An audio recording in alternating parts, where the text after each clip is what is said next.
बच्चों, मेरे पड़ोस में एक बच्चा है जिसका नाम है हरीश। मैंने उससे आज जब उसके परीक्षाफल के बारे में पूछा तो उसने बताया कि मेरे मार्क्स अच्छे हैं, लेकिन वो फिर भी उदास था। मैंने उससे जब यह पूछा कि जब मार्क्स अच्छे हैं तो वो उदास क्यों है। उसका कहना था मेरे मार्क्स तो अच्छे हैं, लेकिन जो मेरा दोस्त है उसके मार्क्स मुझसे ज़्यादा अच्छे हैं, और यही उसकी उदासी का कारण था। तो बच्चों, आज मैं आपको एक बात बताऊंगा।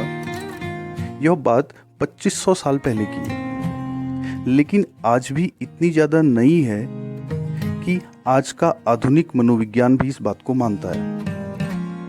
मुझे लगता है आपने यह बात नहीं सुनी होगी, इसलिए सोचा आपसे यह बात शेयर करूं, और हरीश जैसे जो अन्य बच्चे हैं वह भी इस बात को सुनकर अपने आप में कुछ परिवर्तन लाएंगे। बच्चों, चीन में आज से 2500 साल पहले एक बहुत ही मूल्यवान महापुरुष हुआ। मूल्यवान मैं इसलिए कह रहा हूँ क्योंकि चीन में उसे वही स्थान प्राप्त है जो भारत में महात्मा बुद्ध को है। उस व्यक्ति का नाम था लाओ त्से। लाओ त्से ने एक बहुत ही अच्छी किताब लिखी। उस किताब का नाम है ताओ। इस किताब में उसने मनुष्य के मानसिक विकास के लिए बहुत ही महत्वपूर्ण बातें लिखी हैं। उन्हीं में से एक बात लाओ त्से ने कंपटीशन के बारे में लिखी है, जो बात मैं आपको बता रहा हूँ। कंपटीशन के बारे में जो बात हमने आज तक सुनी है, लाओ त्से बिल्कुल उसके विपरीत बात कहता है।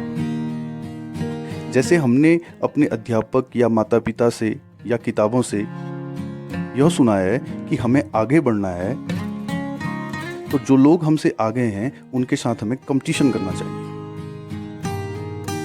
लेकिन लाओ त्से कहता है कि वास्तविक कंपटीशन किसी और के साथ नहीं बल्कि खुद से किया जाता है। हमें अपना बेहतर वर्जन बनना चाहिए और खुद के साथ कंपटीशन करना चाहिए। जैसे आप कल थे उससे बेहतर आपको आज होना है, और हर रोज आपको बेहतर होते जाना है। बच्चों, लाओ त्से की यह बात बिल्कुल सही है। दूसरे से कंपटीशन हमको मानसिक रूप से बीमार कर देता है, क्योंकि हम नहीं जानते कि दूसरे की मानसिक, आर्थिक और सामाजिक स्थिति क्या है।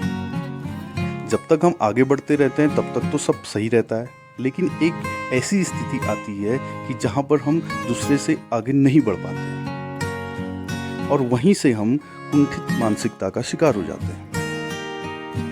तो बच्चों, आप रोज अपने से कंपटीशन कीजिए।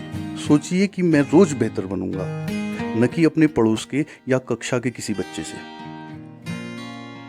बच्चों, हमने कभी इस तरह से कंपटीशन करने की बात नहीं की है, ना ही हमने ऐसा सुना, और ना ही ऐसा किसी ने हमें पहले बताया है। तो ये 2500 साल पहले कही गई लाओ त्से की बात आप अपने जीवन में उतारिए, दूसरों को भी बताइए, और देखिए आपके जीवन में क्या परिवर्तन आते हैं।